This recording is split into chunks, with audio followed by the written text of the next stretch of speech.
Don't think कि PSIR अगर optional है तो ही पॉलिटिकल थ्योरी पढ़नी है। एनालिटिकल एस्पेक्ट के लिए बेसिक एस्पेक्ट तो आपको पता होना बहुत जरूरी है। पहली बार पढ़ रहे हैं तो पता नहीं आगे DPSP में क्या लिखा हुआ है। Do not go chapter wise, chapter 1, chapter 2, chapter 3, chapter 4। Laxmikanth में ऐसा मत कीजिए। Now I am not saying that you finish the whole polity then you go for PYQ, you go theme wise. Polity में अगर आप कोई भी ऑर्गेनाइजेशन का स्ट्रक्चर एंड फंक्शन समझ जाते हैं तो most of your work is done. Hello everyone, I'm Raza Hamid. I'm a faculty at KSG and I teach polity. बहुत सारे स्टूडेंट्स हर साल आके यही पूछते हैं हाउ टू रीड लक्ष्मीकांत और how to approach this book.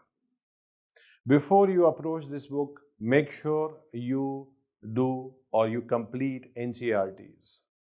NCERTs are very important. It will help you. See, the point is, NCERTs are written for children who are 15 years old, 16 years old, 14 years old. So, उसकी language बहुत lucid है. So, आप directly इस competitive book, ये book का लिखने का intention ये था कि जो भी इसको पढ़ रहे हैं वो सब कंपटीशन के लिए ट्राई कर रहे हैं. So the writer also knew that the people who are reading it are of certain maturity or they have reached certain age. So इसके लिखने का तरीका अलग है, but NCERTs का लिखने का तरीका बहुत ही अलग है क्योंकि छोटे बच्चों के लिए है वो. So आप NCERTs को पिक कीजिएगा ताकि आपके लिए लक्ष्मीकांत और ईजियर हो जाए. इसमें 11th क्लास की NCERTs, 2 NCERTs हैं, पॉलिटिकल थ्योरी की है, another is Indian constitution at work. दोनों ही बहुत इंपॉर्टेंट है. 11th क्लास की NCERT बहुत ही इंपॉर्टेंट है. 2 NCERTs हैं, उसमें एक पॉलिटिकल थ्योरी है, another is Indian constitution at work. Both are very important. Don't think कि PSIR अगर ऑप्शनल है तो ही पॉलिटिकल थ्योरी पढ़नी है. एटलीस्ट इस बुक को तो आप पढ़ेंगे, NCERT को 11th क्लास की. डायरेक्ट क्वेश्चंस सॉल्व हो सकते हैं आपके PT और मेंस दोनों में. That does not mean that आप जो बाकी NCERTs है, may be 10th class, 9th class, वहाँ से कोई जवाब नहीं निकलेगा. इवन 8th क्लास से जवाब निकला है जो कि UPSC ने PT में पूछा हुआ है, and directly that could have been answered through a reading of the 8th NCERT. However, 11th दोनों जो बुक्स हैं ये बहुत ही इंपॉर्टेंट आएगी. आप ऐसा भी कर सकते हैं, बिफोर यू टच 11th आप 8th, 9th, 10th को एक रीडिंग दे दें ताकि आपका 11, because it not take much time. अगर आप देखते हैं 8, 9, 10th क्लास को, आप कुछ ही दिन के अंदर उसे कवर अप कर सकते हैं. एंड देन ज़्यादा दिन आप 11th को आप दे देंगे NCERT को. तब अगर आप स्विच ओवर करेंगे लक्ष्मीकांत में तो आपको और ईजियर पड़ेगा. At the same time there are certain topics though which are mentioned in Lakshmikant but beautifully given in NCERTs. तो ये टॉपिक मेंशन तो होंगे बट ज्यादा बेटर एक्सप्लेनेशन आपको NCERTs में मिल जाएगा. So you will cover up these books and then you will go to the Laxmikanth. Do not go chapter wise, chapter 1, chapter 2, chapter 3, chapter 4. Laxmikanth में ऐसा मत कीजिएगा. आपकी बेटर अंडरस्टैंडिंग के लिए आप डिवाइड कीजिएगा चैप्टर्स को on the basis of themes. जैसे अगर आप प्रेसिडेंट पढ़ रहे हैं, सो प्रेसिडेंट के साथ गवर्नर को पढ़िएगा. साथ में जब आपने दोनों को पढ़ लिया है, so you can touch emergency topic because बहुत क्लोज इंटरलिंक की जाएगी. Now when you are starting with Laxmikanth, make sure don't go chapter wise. आप चैप्टर्स को डिवाइड कीजिएगा एंड ऑर्गेनाइज कीजिएगा on the basis of themes. In context of the themes, let me give you an example. President साहब union executive के part हैं. अब book में हो सकता है कि सीक्वेंसिंग एग्जीक्यूटिव के कॉन्टेक्स्ट में दी हो. However, and when I say executive context में I'm talking about the union executive. However, president के साथ if you study governor, वो और बेटर अंडरस्टैंडिंग देंगे आपको. जब आपने दोनों को अंडरस्टैंड कर लिया है, then you understand the emergency, you'll be able to correlate things in a much better way. Eight the same time freshly आपने प्रेसिडेंट साहब को भी पढ़ा हुआ है, गवर्नर साहब को भी पढ़ रहे हैं, you will be able to have too much of interlinkage in terms of कि अच्छा ये प्रेसिडेंट साहब करेंगे, ये गवर्नर साहब करेंगे, कि this only the president would do, कि this is initiated from the governor.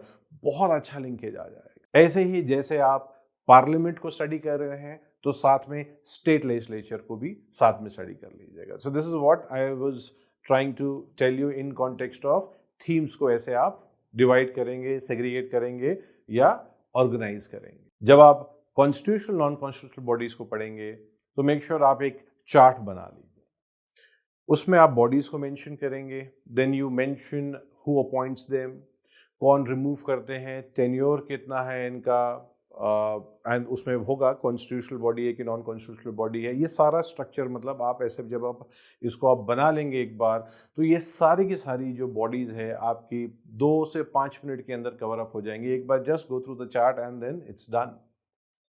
सो एक बार आपने पढ़ने के लिए एक बार जो एफर्ट दिया हुआ इन टर्म्स ऑफ बॉडीज, वो पहली बार तो आपको ज़्यादा टाइम लगा है, बट बाद में एक बार चार्ट बन गया तो it's a game of few minutes. आप छोटे छोटे स्टिकी नोट्स भी, जहाँ जहाँ करंट अफेयर्स का जो अपडेशन मिलता है and which you think that you can add up maybe something new information और some new information has come in context of the president and current से भी कॉन्टेक्स्ट में है, वो आपने स्टिकी नोट बना के उनको आपने जो बुक है आपकी पॉलिटी की आपने उसमें वहाँ पे स्टिक कर लिया है। All these things would help you in understanding the text, the book in a much better way. ये सारा concept, divide, organize and these charts and everything are done. You go into PYQs. Now I'm not saying that you finish the whole polity then you go for PYQ. You go theme wise. आप एक theme finish करेंगे फिर PYQ को देखिएगा, theme finish करेंगे PYQ को finish करेंगे आप, ठीक है। इस context में आप कोशिश करेंगे इसको। When you switch over to the Lakshmikant, you will read the theme, you will understand it and then आप PYQs को सॉल्व करेंगे आप। Now in terms of the flow of the book, I was mentioning some time back that आप chapter wise, sequence wise मत कीजिएगा। So I am also giving you a sequence जिसको अगर आप follow करेंगे तो आपको बहुत help मिलेगी। In context of the start, polity में अगर आप कोई भी ऑर्गेनाइजेशन का स्ट्रक्चर एंड फंक्शन समझ जाते हैं तो most of your work is done. Question यहीं पे घूम रहे होते हैं। For example, if you want to read executive, if you understand the structure of the executive and you understand their functions, you will be able to solve a lot of questions. Also, structure and functions के बाद ही analytical aspect आएगा। अगर directly पूछा जा रहा है तो you may be asked structures and function, though chances are very less. However analytical aspect के लिए बेसिक एस्पेक्ट तो आपको पता होना बहुत जरूरी है। करंट अफेयर्स आप रेगुलरली पढ़ रहे हैं। अब अगर मैं मान के चलता हूं कि आप शुरुआत कर रहे हैं पॉलिटी से और कुछ नहीं आता है, जीरो से, और आप प्रिपरेशन ही स्टार्ट कर रहे हैं, तो आप अखबार भी लॉजिकली डेली पढ़ ही रहे हैं आप। सो उसका कनेक्शन अगर आप देखेंगे बुक से, आप हिस्टोरिकल अंडरपिनिंग्स पढ़ेंगे तो कनेक्शन नहीं आ पाएगा। डेली टर्म्स आएंगे, प्रेसिडेंट, प्राइम मिनिस्टर, गवर्नर, ये जो कॉन्स्टिट्यूशनल पोस्ट हैं ये बहुत रेगुलरली हर दिन पेपर में आएगी। Not necessarily on the front page itself, but कोई ना कोई पेज में पक्का कहीं ना कहीं मेंशन होगी। So it's better to not to start from the historical area, but executive से आप स्टार्ट कर सकते हैं। इससे एडवांटेज ये है, जब भी आप बाद में न्यूज़ को पढ़ेंगे तो आपको बहुत रिलेशन, आपको मतलब you will be able to relate it कि अच्छा ठीक है, प्रेसिडेंट के बारे में आपने पढ़ लिया structure, you understand the basic function and then you get a news regarding the president has been to और is going to this country and ये प्रेसिडेंट साहब ने ऑर्डर पास किए, you will be able to relate it.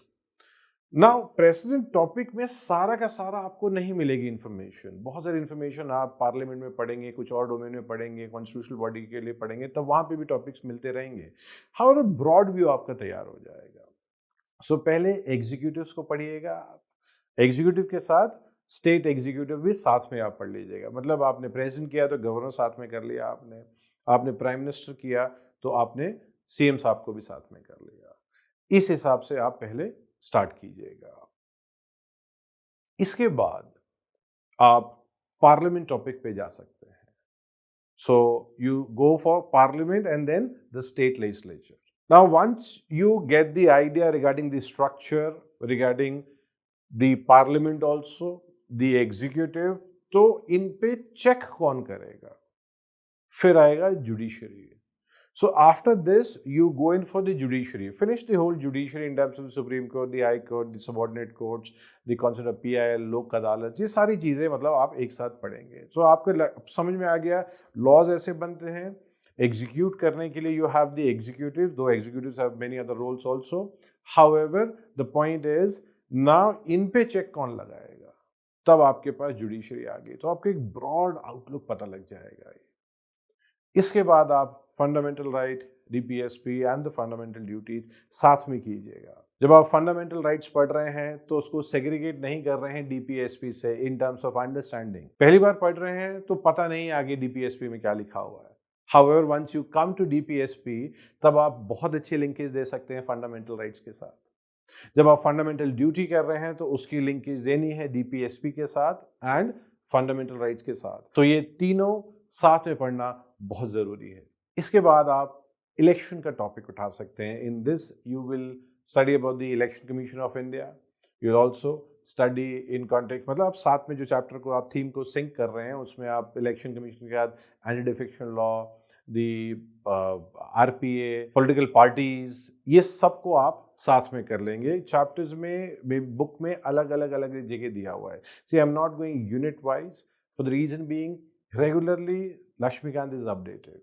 So if I give you specific numbers, हो सकता है next updation पे numbers वो vary कर जाए. So what I am telling you is valid for all the Lakshmikant irrespective of the edition. So after election जो ये सब आपने समझ लिया है, then you can go in for the constitutional bodies. And I have told you how to go in for the constitutional bodies in terms of the chart area. इसके बाद आप कॉन्स्टिट्यूशनल नॉन कॉन्स्टिट्यूशनल बॉडीज को कर लीजिएगा and you know the trick how you need to do that. अब आप historical underpinnings में जा सकते हैं because you have got the broad framework. आपको एक ओवरऑल फ्रेमवर्क मिल चुका है. ठीक, जब आप पार्लियामेंट पढ़ रहे हैं, स्टेट लेजिस्लेचर पढ़ रहे हैं, so you are also touching up the linkage that is federalism, centre state relations. So I am not mentioning each and every topic. However overall understanding के हिसाब से था, ठीक है पार्लियामेंट पढ़ा है, स्टेट पढ़ लिया, अब इनका लिंकेज भी पढ़ना जरूरी होगा वरना एक डिस्कनेक्ट फील होगा. सो you will do the linkage at the time of parliament, state legislature, federalism, तब आप उसमें सेंटर स्टेट रिलेशंस भी कर लेंगे उसमें. सो नाउ आप इसके बाद आप टॉपिक्स का सीक्वेंस अपना भी बना सकते हैं.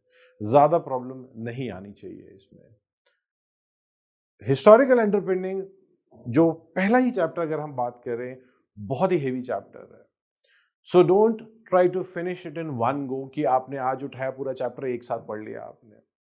उसको अगर आप सिंक करें हिस्ट्री के साथ, because that's part of history, and उस कॉन्टेक्स्ट में आप मॉडर्न हिस्ट्री पढ़ रहे हो उसके साथ अगर आप सिंक करके चलेंगे तो और बेटर तरीके से आप इसको समझ पाएंगे. I hope what ever I have told you has helped you.